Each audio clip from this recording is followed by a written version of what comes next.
আমি ভাবোঁ আৰু আমাক উপদেশ যিখিনি আমাক আগবঢ়ালে তাৰ কাৰণে আমি কৃতজ্ঞ আৰু নথৈ আনন্দিত।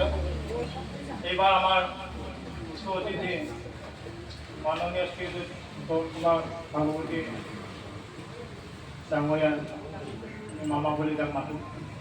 তেখেতক দুআষাৰ কোৱাৰ কাৰণে মই তাত অনুৰোধ জনাইছোঁ। তেখেতে আহি দুআষাৰ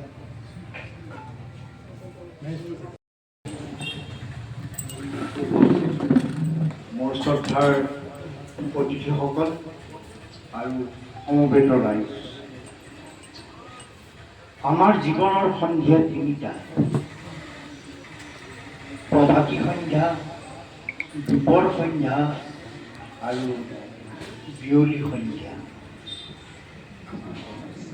এই সন্ধ্যা সময়ত আমি বন্তি জ্বলাব লাগে। এষাৰি কথা আছে, এখন ঘৰ নিকা হৈ থাকিব তেতিয়া, সুস্থ সবল হৈ থাকিব তেতিয়া, যেতিয়া ঘৰখনত সন্ধিয়া সময়ত এগছি বন্তি জ্বলে। সেই বন্তি জ্বলিলে সেই ঘৰখনত কোনো অপায় অমংগল কেতিয়াও হ'ব নোৱাৰে।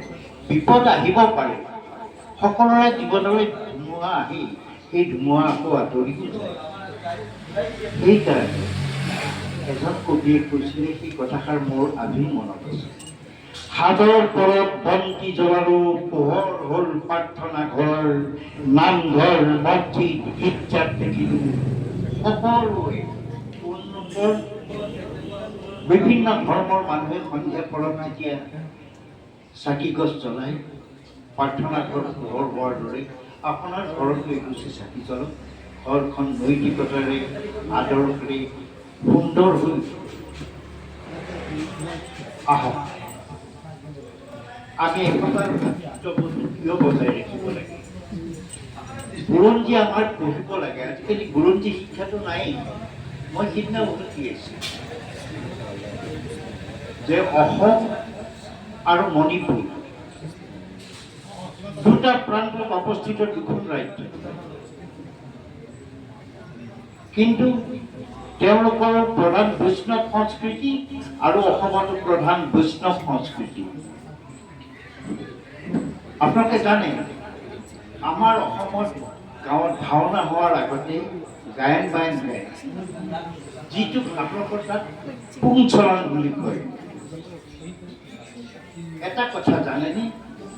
সুৰে সুৰক আকৰ্ষণ কৰে, বেসুৰে বিকৰ্ষণ কৰে। আপুনি হাৰমনিয়ামখন বজাব নাজানিব পাৰে, বাঁহীটো বজাব নাজানিব পাৰে, বেহেলাখন বজাব নাজানিব পাৰে, কিন্তু প্ৰত্যেক মানুহৰ অন্তৰত সুৰ বোলা বস্তু এটা বৈ থাকে। সেই সুৰে যেতিয়া বেসুৰা এটা শুনিব, তেতিয়া আকৰ্ষণ নহয়, বিকৰ্ষণ হয়। আমাৰ গায়ন বায়নত ভাওনা হ'ব, গায়ন বায়ন গাইছে, মানুহ আকৰ্ষণ নহয়। মোৰ অপ্ৰিয় হ'লেও সঁচা কথাটো কৈ দিছোঁ, কেৰি কেঁচাটো পুংচৰণতো আছে, গায়ন বায়নত, কিন্তু ফুলবিলাকৰ টিউনবিলাক, ফুলবিলাক প্ৰত্যেকৰে বেলেগ বেলেগ হোৱাৰ কাৰণে বাজানা একেটাই বজায়, কিন্তু বেসুৰীয়া শুনে, যিটো মানুহক বিকৰ্ষণ কৰে নাযায়। কিন্তু পুংচৰণত শুনা পালে মানুহ দৌৰে চাবলৈ। কিয়? তাতো সেই একে অৱস্থাই আছিলে। ১৭শ শতিকাত ৰজা জয়চন্দ্ৰই এখন ফাংচন পাতিছে, বৈষ্ণৱ সংস্কৃতি সভা পাতিছে, তাত খোল বজাইছিলে। যেতিয়া বেসুৰা শুনিছে, মাত্ৰ দুটা খোল ৰাখিছে, বাকী ৰাজ্যৰ যিমান খোল আছিলে চব আনি পেলাই এটা পুখুৰীত পেলাই লৈ গোটেইখিনি জ্বলাই দিছে। আৰু জ্বলাই দিয়াৰ পিছত আদেশ দিছে যে এই দুটা খোল যে একে টিউনৰ হৈছে, এই টিউনতহে খোল নিৰ্মাণ কৰিব লাগিব।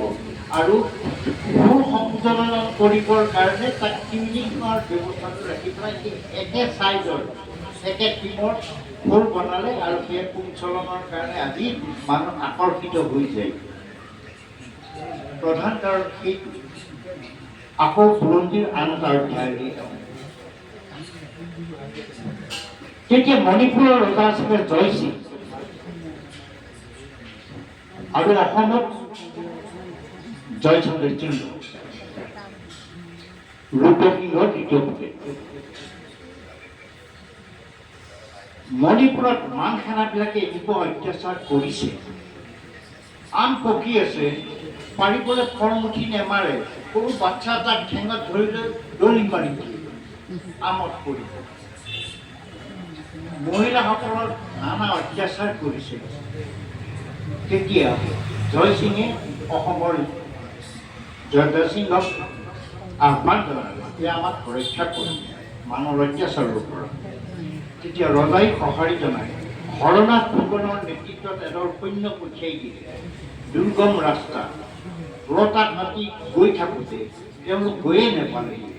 ৰজাই আকৌ ঘূৰাই আনিলে আৰু সেইকাৰণে কয় লতা কটা ৰজা। তাৰপিছত পুৰন্দৰ সিংহক পঠিয়াই দিছিল। তেওঁলোক গৈছে যেতিয়া যুদ্ধ কৰিবলৈ মানুহৰ লগত, তেওঁলোক মানবিলাক বেছি শক্তিশালী আছিলে। আহোম সৈন্য সিমান শক্তিশালী নহয়, মণিপুৰীসকল সিমান শক্তিশালী নহয়।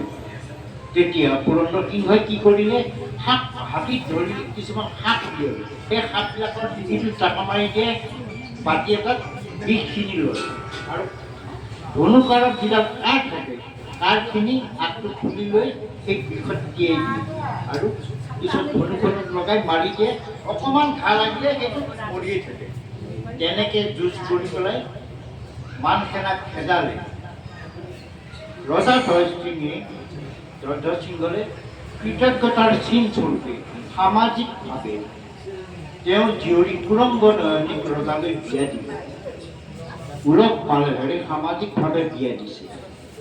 বিয়া দি লৈ আহিলে, লগত 100 পাই চাকৰ বনোৱা আৰু 200 লিগিৰি লগত পঠিয়াই দিলে। আহি আছে। থকাৰ পিছত 1.5 বছৰৰ পিছতে তেওঁৰ মৃত্যু হ'ল।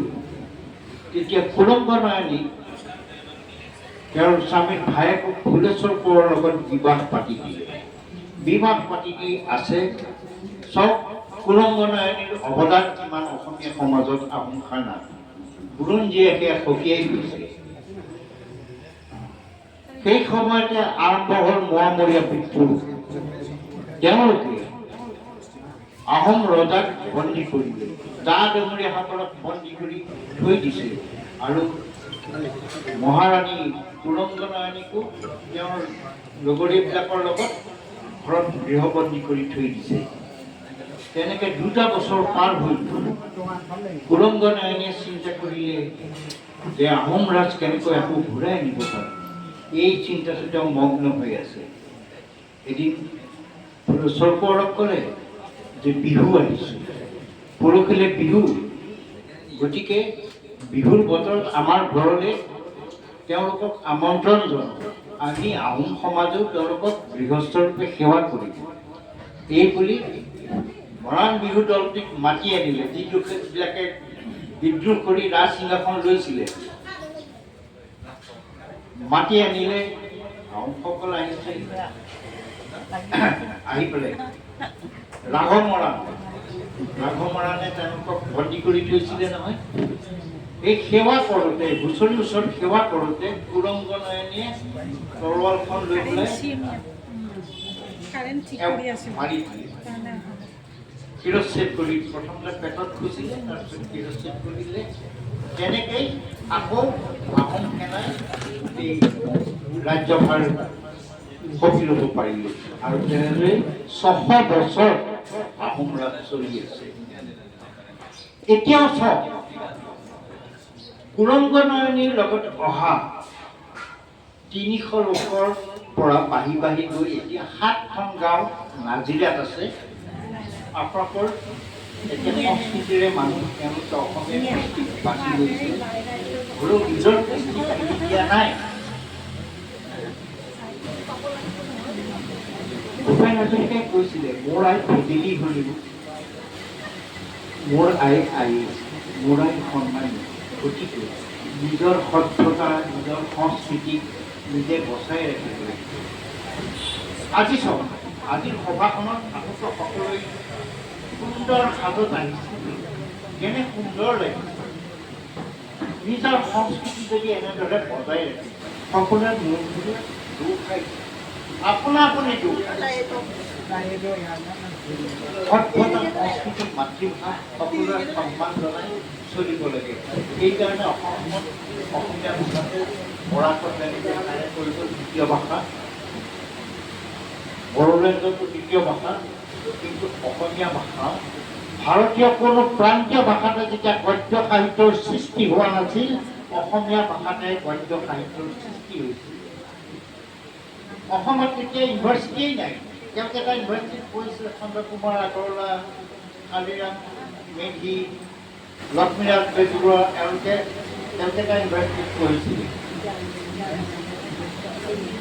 তেতিয়া কেলকাতা ইউনিভাৰ্চিটিৰ অসমীয়া বিভাগৰ মুৰব্বী আছিলে আচাৰ্য প্ৰফুল্ল চন্দ্ৰ ৰায়।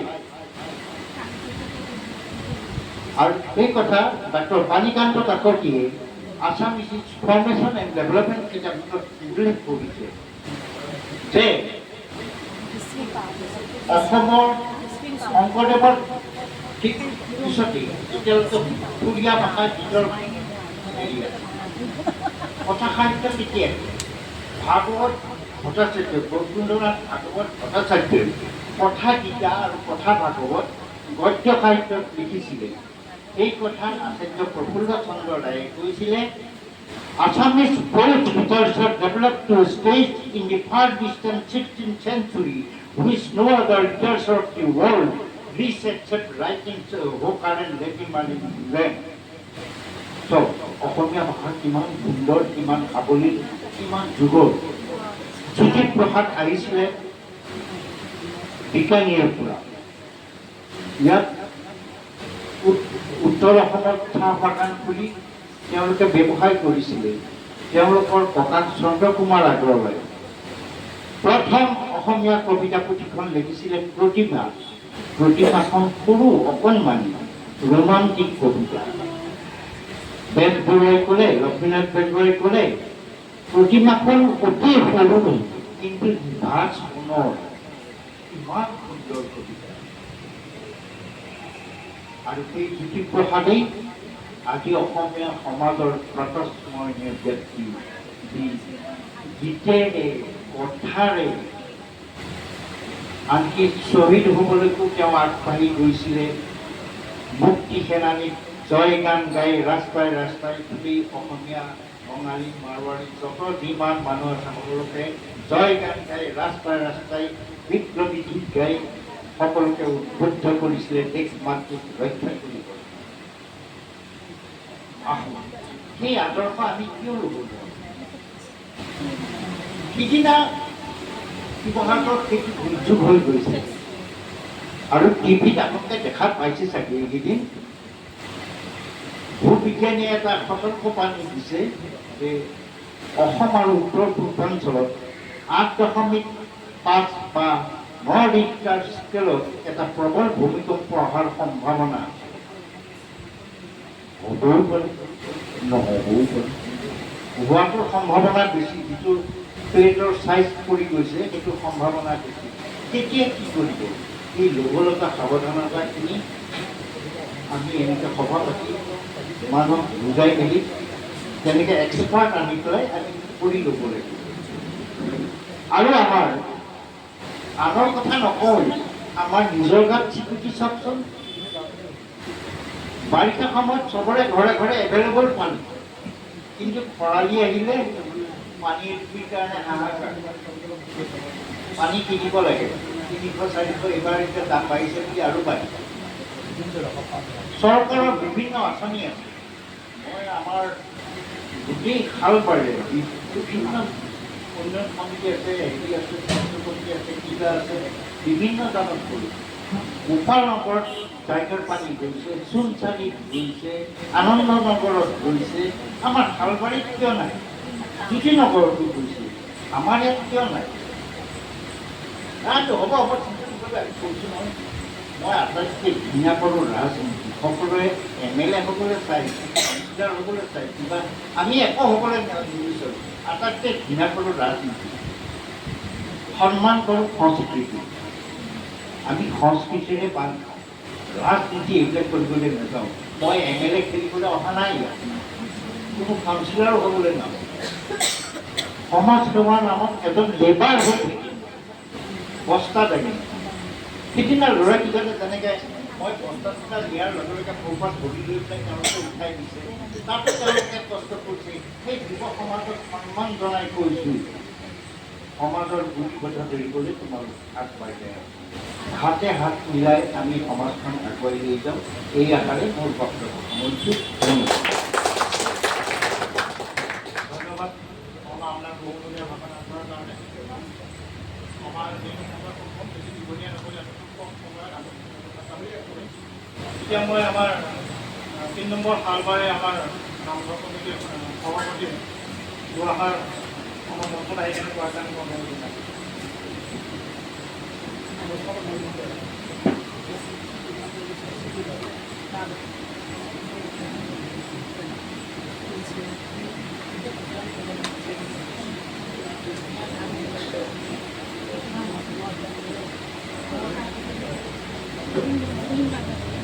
শ্ৰদ্ধাৰ এই অনুষ্ঠানৰ সভাপতিদেৱ, গুৱাহাটীৰ বিভিন্ন ঠাইৰ পৰা অহা বিভিন্ন ধাৰ্মিক অনুষ্ঠানৰ সভাপতি সম্পাদক সমন্বিতে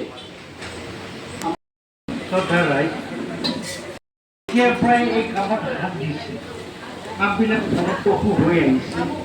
আমি সকলোৱে এই ল'ৰাজনক সঞ্জীৱক আশীৰ্বাদ কৰক, যাতে সমাজখন সুস্থ সবলভাৱে গুৰি কথা ধৰি চলাই লৈ যায়। আৰু আপোনালোকক জনাবলৈ পাই সুখী হৈছোঁ, মই ছোৱালীজনীৰ নামটো নাজানো, কিন্তু আপোনালোকে জানে যে বৰাকপল্লীত প্ৰায় 6 লাখ মণিপুৰী মানুহ আছে। সিদিনা এই ছোৱালীজনীয়ে পৰ্টেলটো এনেকুৱাকৈ হেৰি কৰিলে তাতে বেছিকৈ প্ৰচাৰ হৈ গৈছে। যতিয়াৰ ছোৱালী ডক্টৰ সমীৰ শৰ্মা গুৱাহাটী কলেজৰ ভাইচ প্ৰিন্সিপাল, তেওঁৰ ঘৰৰ কাষতে মই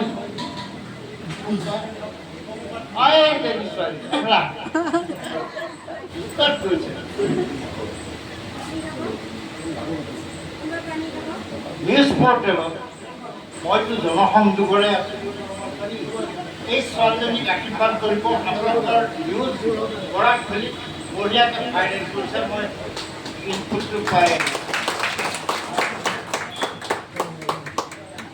আৰু এই চেগতে মই আপোনালোকক চিনাকি কৰি দিছোঁ। নতুনকৈ চাকৰিত সোমাইছে মোৰ ভতিজা এজনী ৱাটাৰ ৰিচৰ্চত, আৰু আমি আমাৰ কামৰ কাৰণে তাইকো যোগান ঠাইজনী নিকুমণি বৰ থাকে দেই, তাইকো আমি যোগান মাজে মাজে দেই, আমাৰ ৰাইজৰে ছোৱালী।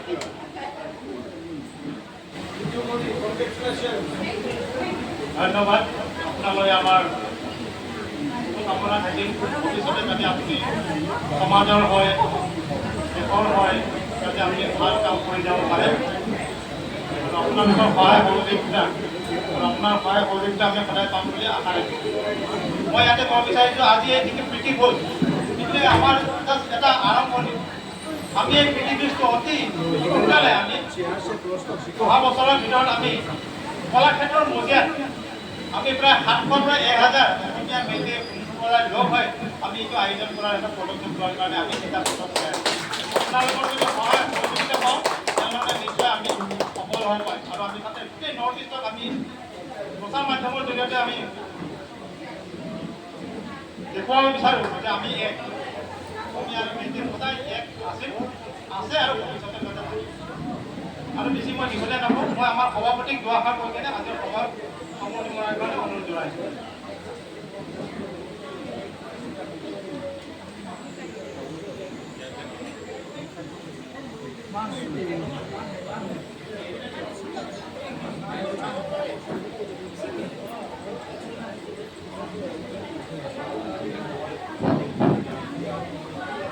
ꯉꯁꯤꯒꯤ ꯊꯧꯔꯝ ꯑꯁꯤꯗ ꯈꯨꯟꯒꯤ ꯂꯩꯕ ꯏꯀꯥꯏ ꯈꯨꯝꯅꯅꯤꯡꯉꯥꯏ ꯑꯣꯏꯔꯕ ꯑꯣꯖꯥ ꯃꯌꯥꯝꯕꯨ ꯑꯩꯅ ꯌꯥꯝꯅ ꯊꯥꯒꯠꯆꯔꯤ꯫ ꯃꯊꯪꯗ ꯄꯨꯟꯁꯤꯒꯤ ꯑꯣꯏꯕ ꯁꯥꯟꯅ ꯑꯃꯗꯤ ꯄꯨꯟꯁꯤꯒꯤ ꯃꯥꯏ ꯑꯣꯏꯔꯤꯕ महिला समिति पुसोरीना आमचा आमचा खंड खागचारी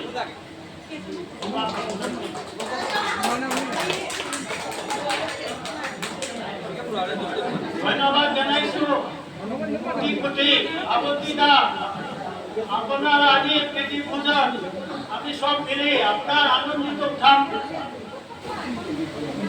राइस आमी सब मिली इस खुशी में पार्वती दादा के साथ हम लोग खुशियां मनाते हैं। टाइम बहुत कम हो गया है, हम ये बात को बोल के आज का ये जो है यहाँ समाप्त करता हूँ। धन्यवाद।